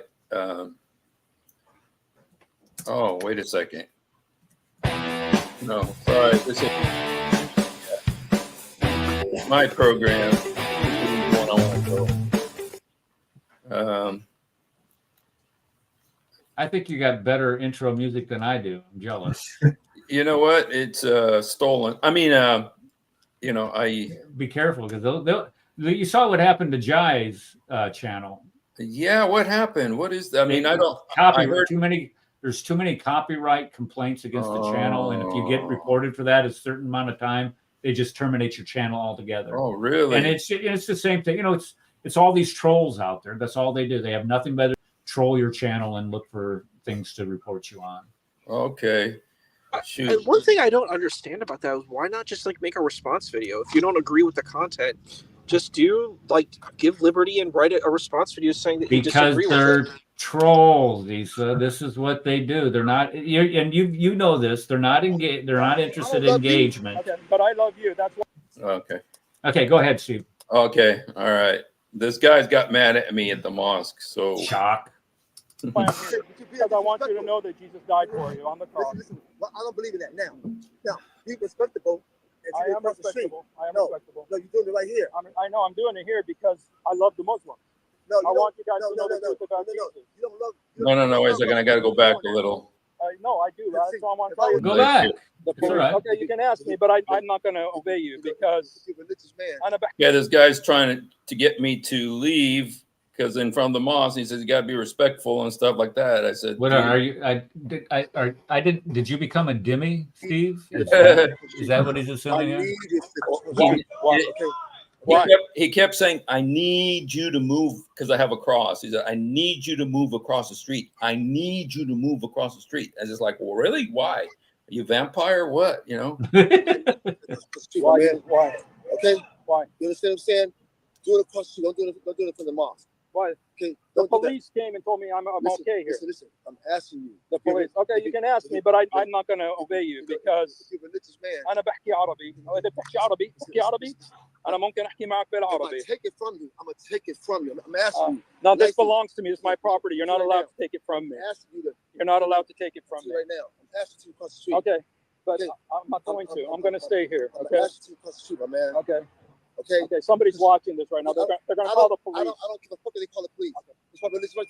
I'm asking you. There's the hardest thing. That I could stand here. Sorry. The police came and told me I could stay here. Listen, boy, it don't mean the police told me I could. It don't mean that it's right, though. America. It don't mean that it's right, man. I'm asking you one more time. Take it across the street. I'm not going to take it. Okay, I'm telling you right now. I'm not going to take it. Don't do that for the. You see what he did? Wow. Yeah, I said. Not nice. Wow. Where's this guy from? Is he Arabic? Does he speak Arabic or? No, he doesn't speak Arabic. He just, like most Muslims, 90% of the Muslims in the world, he doesn't speak Arabic. But I think we need to get Steve the fart spray we were talking about, dude. Did face he? guard. Did he? I need a face guard, you guys. Did he do anything besides just spit? I mean, did he try to forcibly take that cross, or did anything else happen after this, or this it just kind of? You know, he stayed there for about another 10 minutes and talking, yelling, maybe 5 minutes or so, you know. And then I all of a sudden I freaked out. I thought, oh man, what if he has AIDS? You know? Yeah, that's exactly. You know, and did you call the cops? I did not call the cops, you know, and but I did go to. It's in front of a restaurant, so I went and washed my face real fast, and so yeah, so that's anyway, nice peaceful afternoon. And but see, this is, I mean, number one, you heard the type of language that he uses, so this tells you where his heart is, where his spirit is. Yeah, and then he goes, I don't care if this, you're saying, look, this is America, we can do this here. And he's like, I don't give an F. Yeah. So that just tells you where, if these people, let me be more concise here. If they were to ever gain power in our country, for example, let's say Israel, let's just take Israel as an example. And I know that this is probably personal for you, Steve. If the Palestinians are given right of return and full citizenship within Israel itself, they are going to lose their majority in Israel. Do you think for a second that your right to preach the gospel there would remain? No, absolutely not. No, absolutely. Yeah, you're absolutely okay. If they ever get a majority in this country or gain any type of political power, I mean, you see it already. Them trying to, what were they trying to? They were trying to run through the UN a few years ago, when Hillary Clinton was Secretary of State, where they tried to shut down any type of criticism or popular criticism of Muhammad. You can't do that. We're going to make that illegal. Really. And then again, the evil David Wood mind is, what hate speech or trying to limit free speech means that you need to exercise more free speech. So let's go ahead and, I don't know, make Islamicize me or whatever. Anyway, well, I'm sorry to see that, Steve, but we had a question here. Did you make a police report on this? Did you file a police report at all? No, I didn't. But I got the guy on camera, and right. And I filmed him. I said, and I've had the police come out before there, and a few months ago I went there and I was holding up the cross, and there's a bunch of American communists. They're the communists, and for some reason these guys they hate the cross too. And they were they came up with their posters and just covering the cross. No matter what I do, they would cover the cross. And somebody called the police, and the police came, and they said, they got the right to do that as long as they're not physically touching you, And wow. So it's like, so I've had, but the police was there, and the police told me, you have the right to be here, but so do they. And so, they couldn't do nothing at that point. But so that when I was telling that guy that, the police came and told me I could be here, they have, and this is America. And had you seen this guy before? I haven't seen him, but I've seen many like him, and I've seen many. For some reason, it's these guys. If they're American, and they seem to get angrier, and they seem to. They're. I kind of felt like, it's after Ramadan. They're feeling so high. They're on the Ramadan high. Like, look what I did. I got all these extra credits on my on my scale, and I've done all this righteousness, and I'm so perfect. And the world has understood how great Islam is, and Ramadan has proved that Islam is the truth. That's how you feel. You feel like, yeah, rock rock and roll, and they go to the mosque and see me standing there with the cross. Yeah, that's got to be like one of the Debbie Downer things. Or Yeah. Yeah. Steve the Ramadan buzzkill, man. Totally takes it out of that, man. RBK. I like that. Ramadan buzzkill. Yeah, you're harshing his buzz. Oh my gosh. Sounds like a song too. But anyway, sorry to interrupt. Whatever you guys. No, that's all right. About, we appreciate you. We appreciate that information. Yeah, and pray for his ministry, because this guy, he goes out there and he actually lays it on the line to reach Muslims.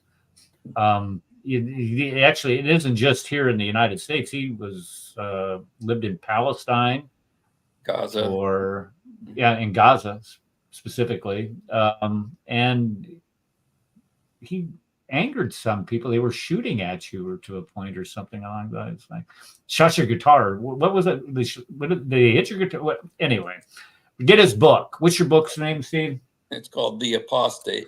There you go. Get his book, and you can read all about that. It's not funny, but if you picture Steve in a van driving through Gaza and people shooting him, he makes it sound funny, but it's not. It's serious stuff.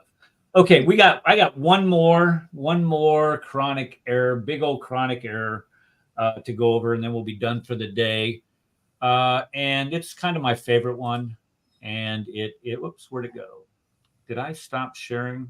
I did stop sharing because there we go.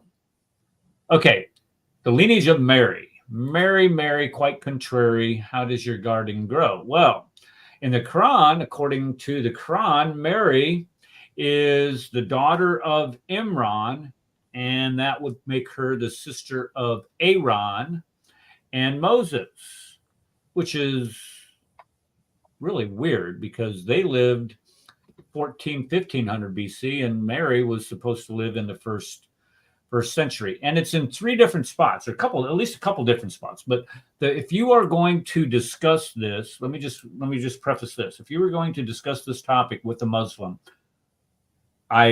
because you can go to chapter 19, what is it, chapter 19, chapter 66 and 20, and you can kind of fudge. There's wiggle room there for them. But if you go to chapter 3, there is no wiggle room, because it says and I have as a matter of fact, let me do this. I need to do this. I'm sorry. I was making some real quick corrections prior to the show on this slide, and I didn't put my graphic up here. So I don't make it big enough. Okay, so let's do this. Okay, go back, share, invite, present, go back. Golly, come on. I'm sorry. I hate dead air. I'm sorry. I should have had that fixed for you. What they said. There. There we go. I'm sorry. Go ahead. I said what was noted back then. They never said sister or brother of. It was always daughter or son of. Right, and that's what they say. Yep, that's you're stealing my thunder, Darcy. But you're absolutely right. I think that's my last bullet on here. What's that? So somebody's got to do it. That's all right. I don't mind it at all. I don't mind it at all. Okay. When you look at the Bible, it has Imran's wife is Jochebed, and it says that she's a Levite who was born a Levi in Egypt. Okay, so that's a problem. The reason why is Mary, number one, lives 1400 years later, but Mary if she is the sister of Aaron, that would make her a Levite. But she's not. She's from the tribe of Judah. So that's a huge problem to begin with. Without even knowing, without even going to the 1400 year problem. But if she's the sister of Aaron, it's referring to her lineage. Let's see here. She's the descendant of David. Okay, and here's the one that Darcy was just talking about. when we look at the Bible, that when they refer to people, it's not sister or brother, it's son or daughter. It's the son or daughter of is what's used in the Bible. So this rescuing device that was developed in the Hadith literature to rescue Muhammad from this grave error, saying that Mary, the mother of Jesus, is the same as the sister of Aaron and Moses, is absolutely ridiculous. I mean, you cannot make a bigger, more obvious error than this. And people were at the time, supposedly, according to the Hadith literature, telling Muhammad, say, "Hey, look, stupid, you're talking about the wrong Maryam." And then they got to come up with that Hadith saying, well, it's just referring to, in the olden times, they referred to each other as brothers and sisters, yada, yada, yada. And it's simply not true. The one thing what other thing was I going to, okay, when you go to chapter 3 does a real good job of laying out the lineage, because in chapter 3 you have Imran, and then it talks about his wife. You don't have that in chapters 19 or 66 or chapter 20. I think the other one was 20. You don't, is it 20? Yeah. In chapter 20, you don't have that. But here in chapter 3, you have Imran, and then it says his wife, and then it says Mary. It goes to Mary. And then if you go to chapters 19 and 66, then you can make the connection between Aaron and Moses. And then it goes on to say that Mary has her son Jesus. This is all in chapter 3, and it talks about Zacharias in chapter 3. So you have a clear connection between Imran, his wife, showing a husband and wife having a child, Mary, and Imran being also the father of Aaron and Moses. So you have this. It's clear as a bell in chapter 3. So if you're going to discuss this, I would say if you're going to discuss this with a Muslim, definitely go to chapter 3 and use that as your source. And chapter 3, by the way, the name of chapter 3 is Imran. It's called the Surah of Imran. So. Oh, really? Yes. Do I have that? Yeah, Al Imran, right there. Whoops, right there. Al Imran, right there. Duh. Yep, some of us are that smart. Okay. As I said, next week we are going to be Steve, you never guess who I'm debating next week. Not Kenny. No. Oh heavens, no. Kenny wouldn't have me in the show. Nadir. I'm bringing Nadir on here. So Nadir is going to be on here next week. We're going to be discussing the crucifixion, and I just did a debate on the crucifixion 3 weeks ago, and so there's really not a lot of preparation going on here. There's a couple things I'm going to take a look at, but for the most part, I think the history speaks for itself. And that's where I'm basically the direction I'm going to be going with that. But there's other debate topics that I've thrown out there that I would like to do. Steve. I nominate Steve for the moderator of that debate. Oh, please. I don't know. Let me. There's an idea. Let me see if Nadir's replied. No. Here's what I wrote to him. I said, "Sorry to hear your opinion of Isa." Because I was going to ask if he wanted Isa to be a moderator, and he's like, "No, I don't want Isa." And I said, "Well, why not have Miss Shirks a lot be the moderator?" He hasn't replied to that because I think why doesn't he want Isa to be the moderator? He didn't say. Well, hold on, let me look.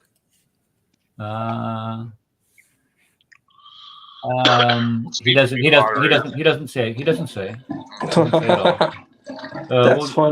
We'll get it worked out one way or another. Okay, some debate topics in the future that I'm trying to nail down, see if we can get a debate on Mecca. Do we find Mecca in the Bible, or do we find Mecca period prior to the 7th century? That'd probably be a better one. Or do we find Mecca? Or do we find Mecca in the Quran? See, that's a good question. Well, it's only once, but we had John Isaac on here, and Steve, you would know this. Okay, so because John said that if you have the letter M for Mecca, and it's got like I don't know, if you put like a tail on it, some type of round tail or something. Yeah. I'm sorry, the B. Yeah. If you can change a B to an M by adding like a tail to it. Right. A circle. So you can change it from Becca to Mecca. Right. I don't know if I don't know Arabic, so I couldn't possibly argue that position at all. But it does make perfect sense that because it's only mentioned in the Quran one time. Yeah, and it's just an unimportant place. That's all. Yeah. Well, I just want to say that with the Mecca Becca thing, it's mentioned one time. It's misspelled B, and it's the most important city of and what they do though when they translate into English, that's when they add they change, like it says, the mother of all cities. That's what it's called, like the mother of cities and all this stuff, to where you have it a bunch of times. But and in the English they just say Mecca, but in the Arabic it doesn't. So. Yeah. Well, why wouldn't the mother of all cities appear on a map until 900 AD? Because if it's the mother, well, it could be in Captain Obvious. Yeah, I mean, it doesn't exist. It's not mentioned anywhere until 741, by name anyway, 741. And that's over 100 years after Muhammad. So that's one of the topics I'd like to do, or maybe Muhammad in the Bible. That would be, maybe get Sam Shimon to debate him on that again. This is one that would be a lot of fun. Muhammad, who is a better, more reliable prophet, Muhammad or Paul? Oh, that could get interesting. This is one that I've offered up a million times and nobody has ever taken me up on it. Is the Quran from God? And again, does the Quran claim that the Bible has been corrupted? So if you're a Muslim and you're watching this stream, if you want to debate any of those topics, just contact me at ericfeckefer@gmail.com, and I would be glad to set something up with you. All right, we are at the end of the show, folks. Does anybody have anything that they want to add? I'll debate anybody on, is the Quran if you consider the Quran clear, I'll take the view that it's clear as mud. Clear as mud. Okay.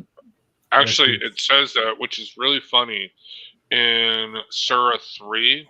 It actually says that the Quran, in some of it, are clear verses, the al-Kitab, and the other verses are unclear. And if you try to understand it, you have a diseased heart.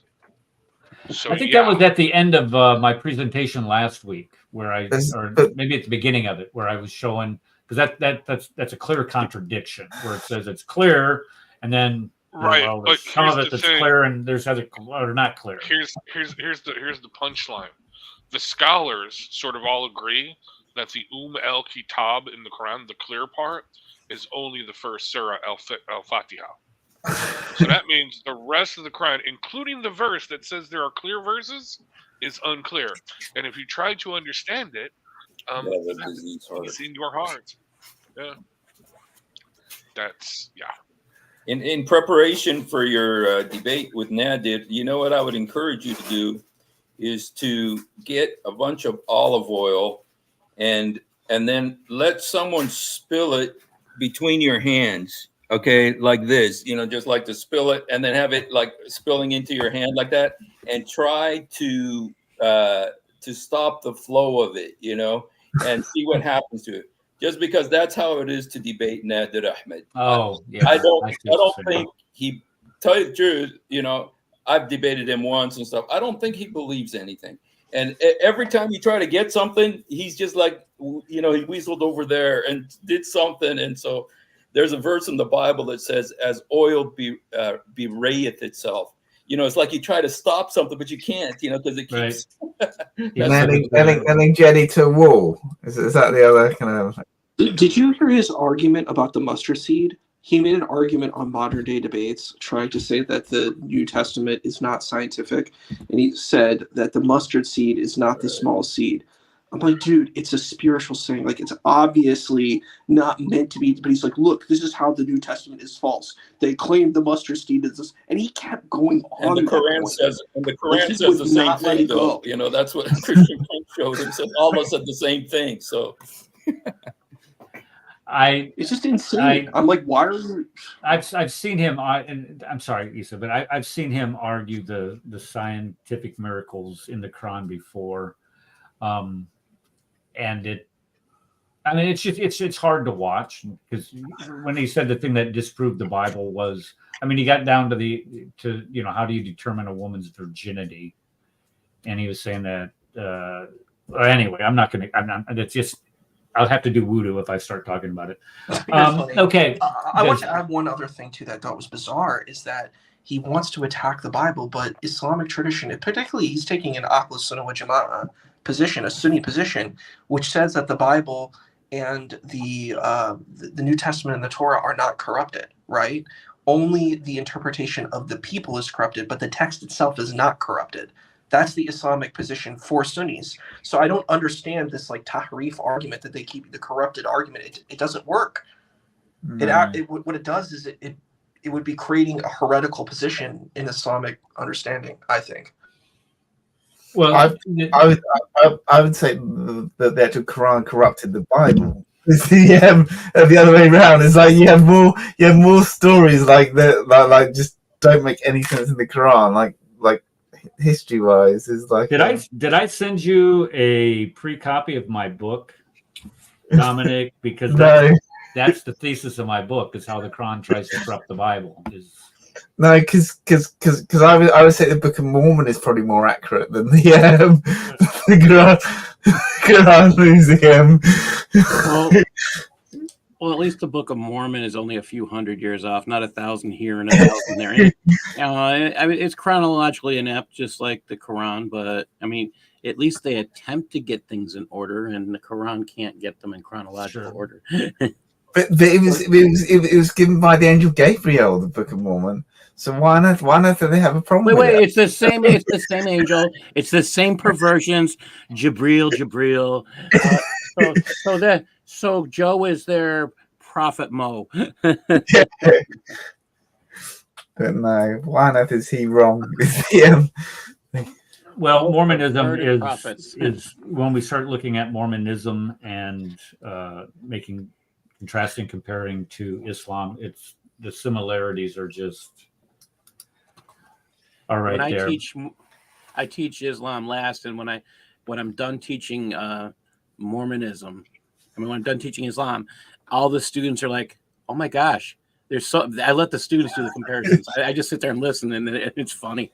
Yeah, kids are perfectly capable of drawing those conclusions, and it happens. I was talking to adults, but yeah. Oh, you're talking. Well, I'm just saying. When I was teaching history, I would have to teach Joseph Smith, the Mormon Trail, and you got junior high, yeah. Yeah, so we're talking about how we expanded westward, and the Mormons were played a relatively big role in that comparatively. Yeah, we don't even touch on that in high school. Yeah. Okay. Anybody else have anything they want to add to the fire? Anything, announcements they want to come up and say? Just let's go, Brandon. And don't forget to subscribe to Jay. And I was just going to bring that up. Yep. Go ahead and get over there and subscribe to that channel. They have great content and very knowledgeable people. And they're folks. They speak the language. Like Steve does. It's important. What are you drinking there? What is that, Steve? This is Arabic coffee my wife made for. Armenian coffee. Sorry. It's Armenian coffee. It's Armenian, not Arabic coffee. Okay, I'll take your word for it. All right, everybody. Again, thank you for coming to the show today. Remember, next week we're having a debate, so put the word out to your friends and let them know that we're going to be talking about the crucifixion once again. And that's all I have. And again, everybody in chat, we had a lot of people in chat today. Thank you for coming and opining there. It's always It's always great reading your information there. What does this say? Which shows that the crown is limited to himself. He's yeah. So much. It's like low hanging fruit. It is like trying to discuss Shakespeare and Hamlet with somebody that is using Dr. Seuss. And I know Dr. Seuss is a genius. Those Charles Schultz and the Peanuts, but it's just hard. All right. God bless everybody, and we will see you next week on the Cross and the Crescent. Thank you for coming. Thank you. Right.